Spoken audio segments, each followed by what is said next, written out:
Page 219. Someone believes in you. That's me and a lot of others. Like all the harmonizations that we've been doing, melody in the right hand with chords underneath in the right hand. Bass in the left hand. Now for this one, we have a little bit of cheat in the bass. We can add a tenor in a couple spots, and I'll show you where that is. We can do that once in a while. We just don't want to be chunking Frankenstein chords in the bass all the way through. That's just not pleasurable to listen to, especially with some of these jazz standards. Okay, but first, learn the melody.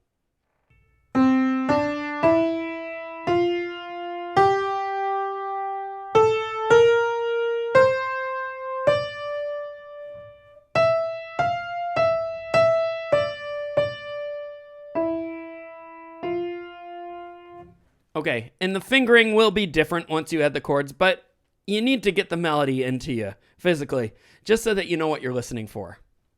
After you do that, get the bass line into you. So we have C7, and we have D within the C7, and that's implying that we resolve to an E in the next measure. I'll talk about that in a bit. D7/F sharp. F sharp is the bass note. And then G/D7/A, G minor/B flat, B, F/C, B, G minor 7/C. I'll talk about that.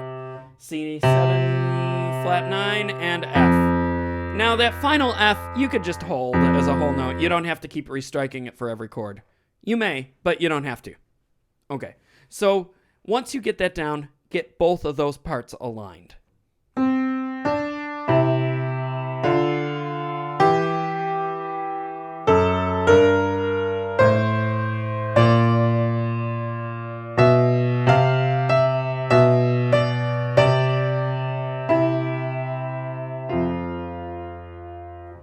Okay, practice that and then start working on chord spellings.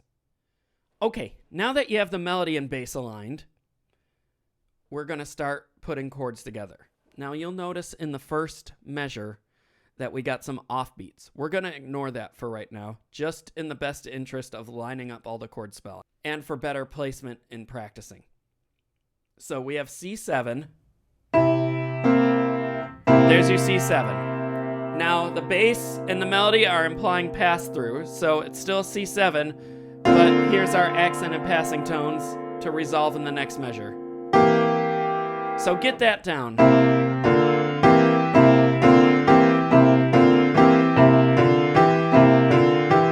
Shouldn't be too hard, but make sure you got it. Then D7/F sharp. Now it's written in my book, so you could copy this. A in the melody, F sharp in the bass. We need a D and we need a D7, and we need these two to be under the melody. Okay, now G minor. We have a B flat in the melody and we need a G in the bass. What's missing out of G minor? The D. And what can we do to fill it in? When in doubt, double the bass. Then C in the melody, A in the bass, D, we know we need that, and we're missing an F sharp. And now D in the melody, B flat in the bass, we know we need a G, double the bass. Okay, write those in. You can write them in, just not note names, but you could write notes in on the blank staffs. That's fine. And my rule, no note names and no transposition notation. So let's review these last two measures. G minor, D7/A, G minor/B flat. Okay, now you want to make sure that you could get fluid transitions. So let's go back to the beginning here. Place it and play it. Go back. Place it, play it. Go back. Place it, play it. And as you get more comfortable, always place it first. Even, Okay, I'm placing that. I'm not just going. That's not productive. And I only got, I was only that lucky because I have over 30 years experience. But it didn't sound good. Get your transitions as quick and smoothly as possible. And then for the next one, place it, play it. That one will be a little easy.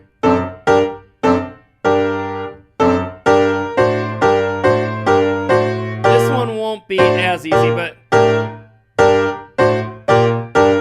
there we go. So you can get it so that it's smooth.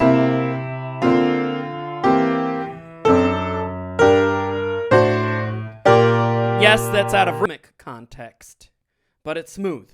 You can add rhythm later, okay? Practice that and get the rest of the chord spellings down. Now, I promised I'd go through G minor 7/C. There's C in the bass, D in the melody. We know we're going to need a G. That's where I'm going to sneak this one into the left hand of the tenor. What's missing from the G minor 7? The 3rd and the 7th. And now another cheat with the C9. Because we have 5 notes, we got to cheat a little bit. Okay. So C and E. Keep the G. We know we need that. We already have it. We need a minor 7th and a minor 9th. Place it, play it. I know some people like to go down to that lower C. You do that, you're not going to be able to cheat because then you'll be breaking part writing rules. Okay? The part writing rule, I think, is you can't go more than an octave apart unless it's stemming from the bass note, bass to tenor. So bass and tenor, alto, no. Okay, so. Okay, work the chord transitions and practice.